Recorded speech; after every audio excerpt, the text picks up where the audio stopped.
Okay, everybody comfortable? Cell phones off, right? Okay, here we go.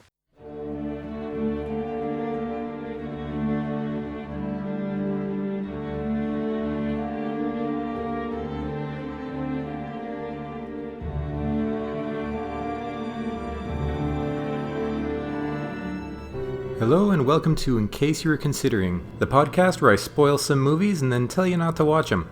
I'm your host Dustin Friesenhan, and in case you were considering watching the Twilight series, let's try and convince you otherwise.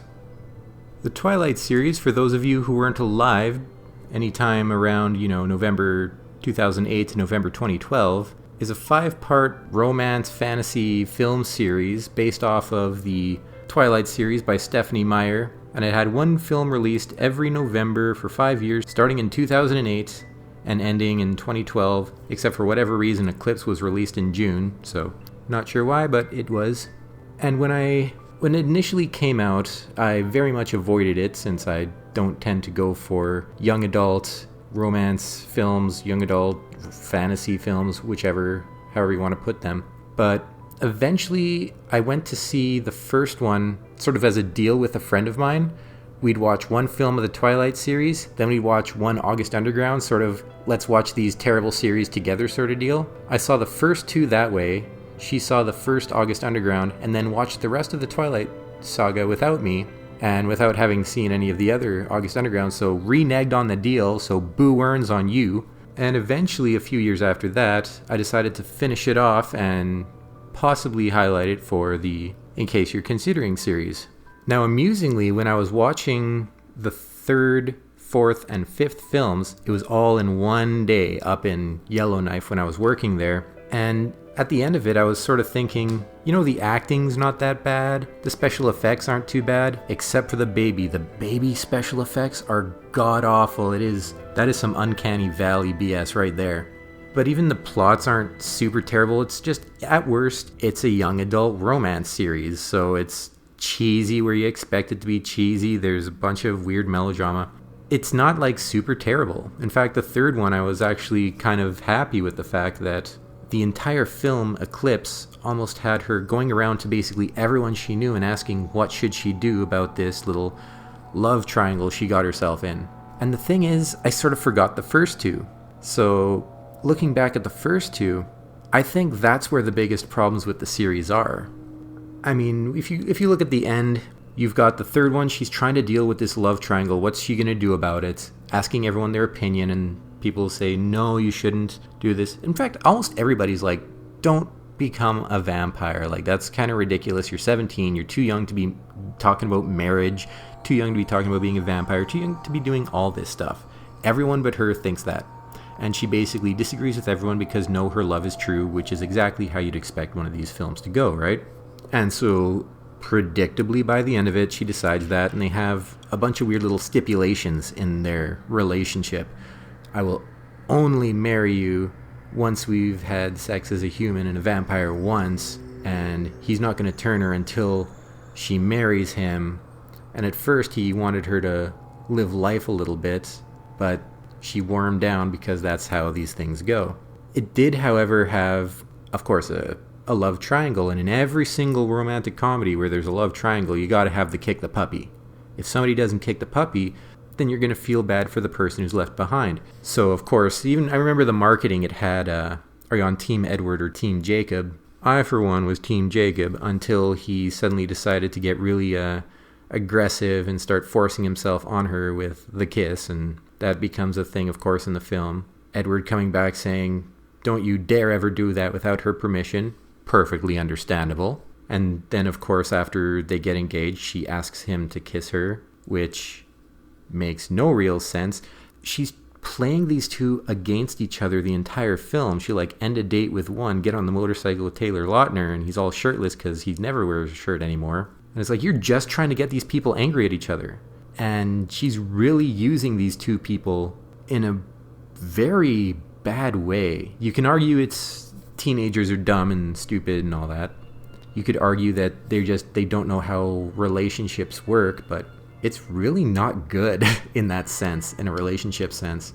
And up until that point, Jacob had been perfectly good friend, had always been supporting her, always been doing his best by her, until of course he does the forcing the kiss from her, at which point she sprains her wrist trying to punch him. But it's a little sketchy. It's not super sketchy compared to the first few, but I'll get to that. And then of course Breaking Dawn Part 1 is just basically the marriage, and then Breaking Dawn Part 2 is the other vampire group wanting to take out the baby because that's how they roll. And it's your fairly typical young adult stuff again. Their love is true and it's going to last forever, and everyone else is out to get them. It's very Montague Capulet sort of deal, because the families are always against it, and she of course chooses the most problematic relationship to really jump into. And here's where she started messing with the lore a little bit in a way that people reacted to, I figure, in the complete opposite direction. She gets pregnant, and supposedly you're not supposed to be able to get pregnant. Humans aren't supposed to be able to mate with vampires. Granted, there's probably not a whole heck of a lot of precedent, but that's part of your lore, that it's impossible, and now you're going back on it. Nobody seemed to have any complaint with that, but they had a huge complaint with the way the film ended.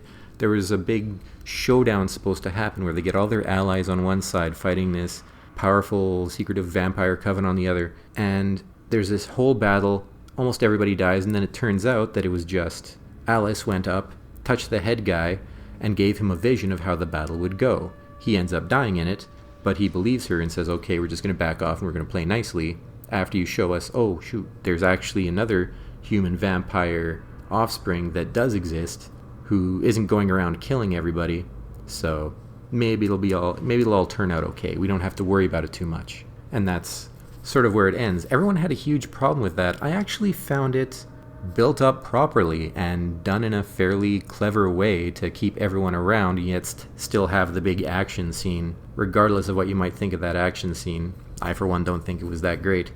But the ability which was used in a clever way. It was not Deus Ex. It's something that was established way earlier on in the series. So, as far as I'm concerned, there's no real good reason to complain about that other than they didn't have the balls to kill everyone off, and this is supposed to be a romance series, so of course everyone's going to end up with sort of a happy ending. I have zero complaints with that. I think that ending fit pretty well. Things that I did have issue with, you have Jacob suddenly imprinting on this baby and is now just in absolute love with the baby in the stupidest effects you will ever see. Oh my god, it's so bad when he looks at that baby and their eyes meet and then they get whatever sparkles going around as he imprints. It's the dumbest thing you've ever seen, especially with how bad the baby is CGI'd. But all in all, it's not super terrible. There is some hints as to the sketchiness of this relationship, however. On their first night together, Edward completely destroys their marriage bed. Like, the whole place is wrecked afterwards. She's got a couple bruises. That was toned down. In the book, she's like beaten to crap. And I'm thinking, that is extremely problematic.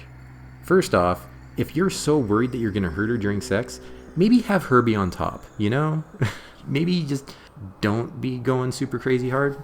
Granted, if you're in the throes of passion, you might squeeze a little hard here, do this, that, the other, but I have had sex once or twice, and maybe it's just me, but I haven't had that experience where I just use all my force all of a sudden to crush someone's ribs. Maybe it's just me, maybe I'm doing it wrong.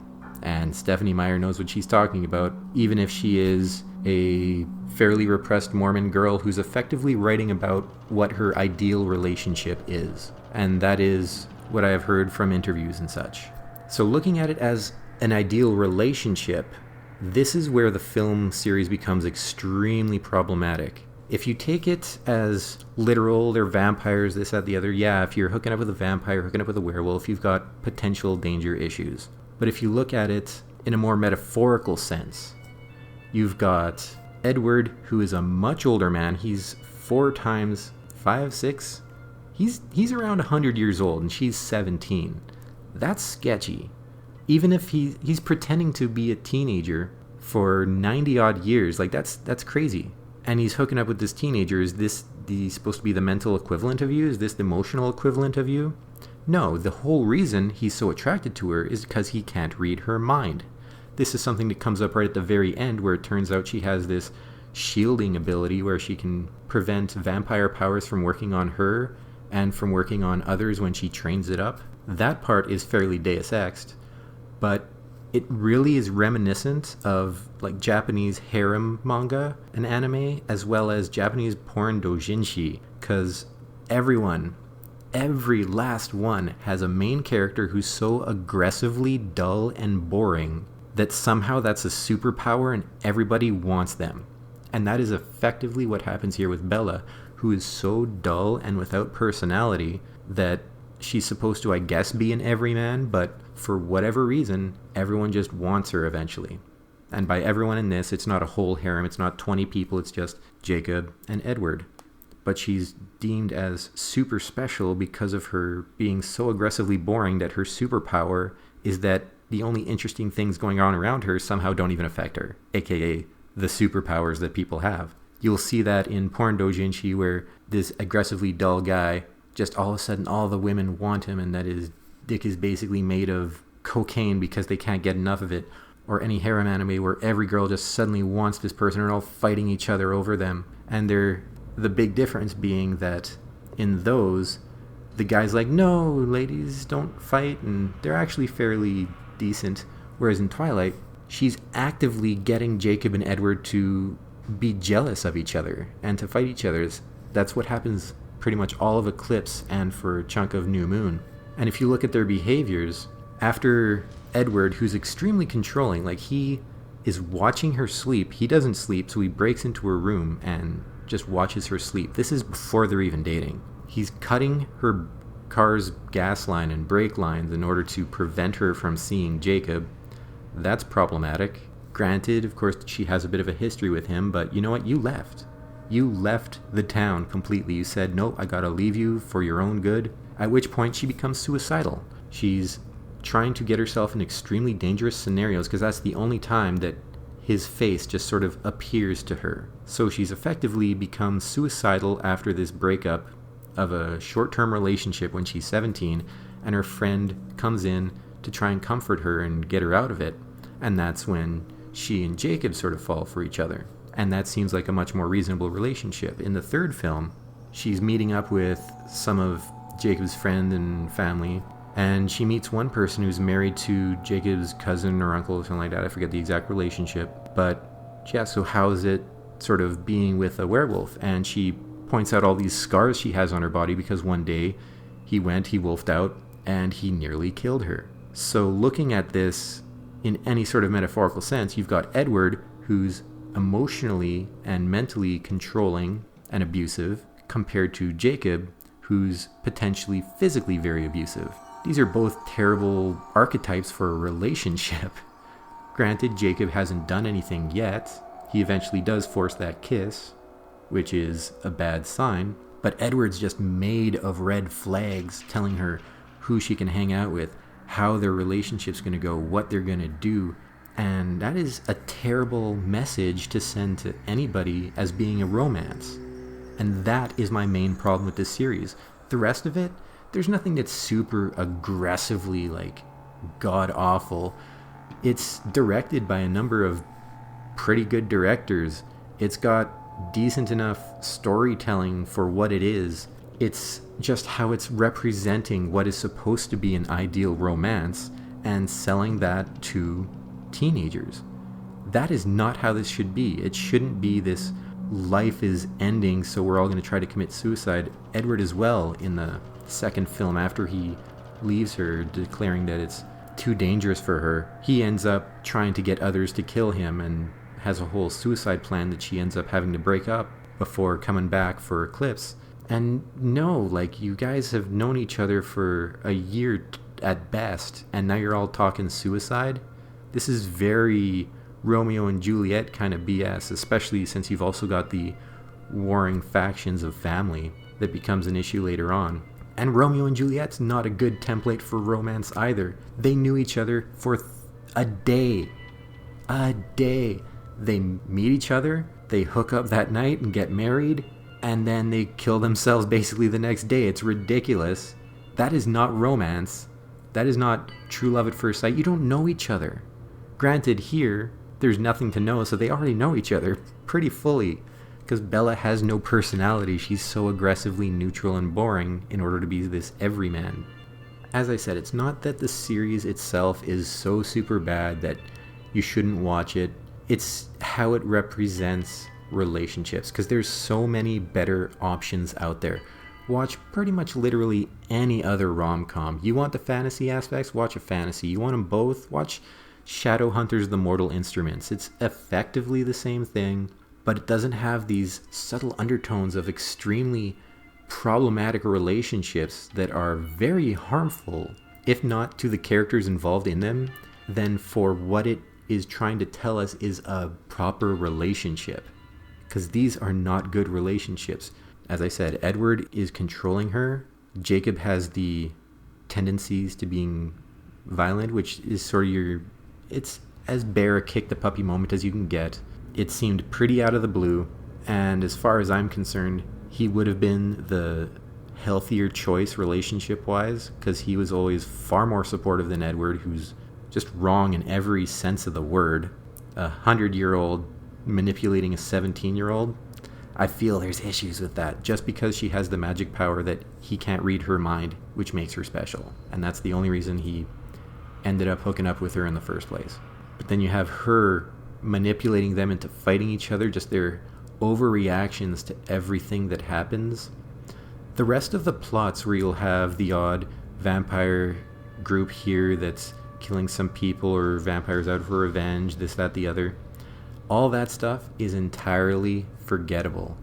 I completely forgot about most of those other subplots until I went over the wikis here as a quick reminder to myself as to what went on. And it's peppered with some dumb moments, like the really dumb baseball game, the whole sparkling like diamonds in the sun, which, I mean, how did nobody not notice if he's going to school for all this time? Like, is the town that overcast? The fight at the end, which is not super great. It's not super terrible. It's not super great. Most of it is just baseline. And most of the reviews have it as like 50% Rotten Tomatoes.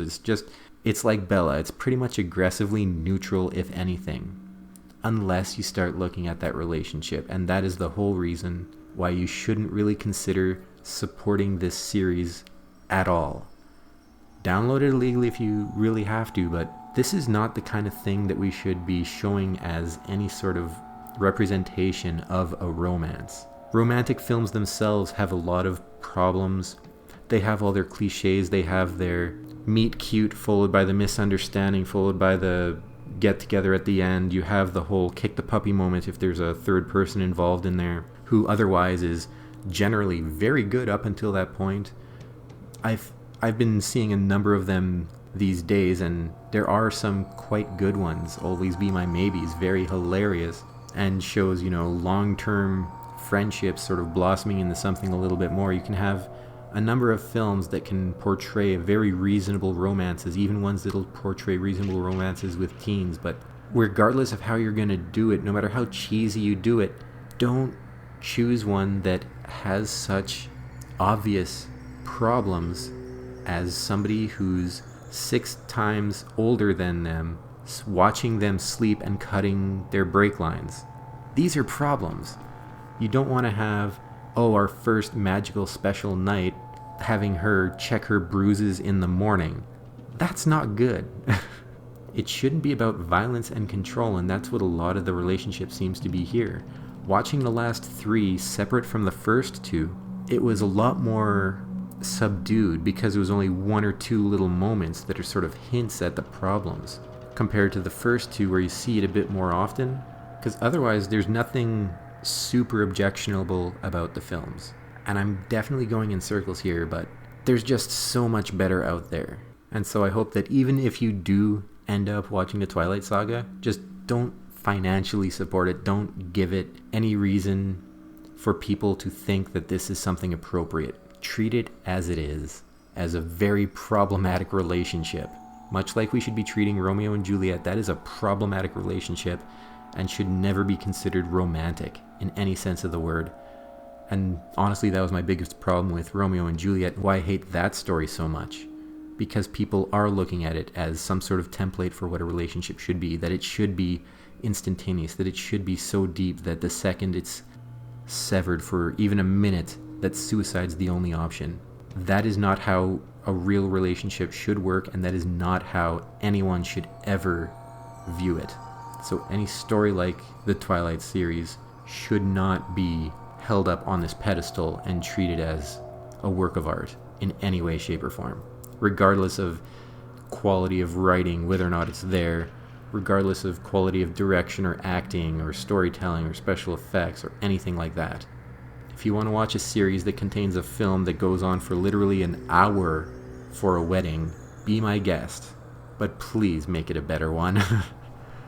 So I hope that at the end of this, maybe you'll have second thoughts about watching the Twilight Saga, or at the very least are going to look at it a little more critically. I know it's fun to just sort of jump onto the bandwagon of, oh, the series sucks, but it's not bad in the ways that you might think. And maybe next time I'll get to the fan fiction variant of the Twilight Saga, which was when somebody went and rewrote it as a porno, aka 50 Shades of Grey. So we will see if I get around to watching those. Obviously it's been a while since I've posted any of these, and it's going to take a little bit to sit through those 3 films. So until next time, I've been your host, Dustin Friesenhan. Take care for now. The fetus isn't compatible with your body. It's too strong and fast growing. It's crushing you from the inside out. Your heart will give out before you can deliver. You did this. I can't see Bella's future anymore. We don't know what they bred. We have to protect the tribe before it's too late. You're the enemy now. Sam won't hesitate. You will be slaughtered. It's starving you by the hour. I'm the one who loses you. You have to accept what is. You've given me no choice! Get ready. They're coming for Bella. I'm not gonna touch her. If you kill her, you kill me.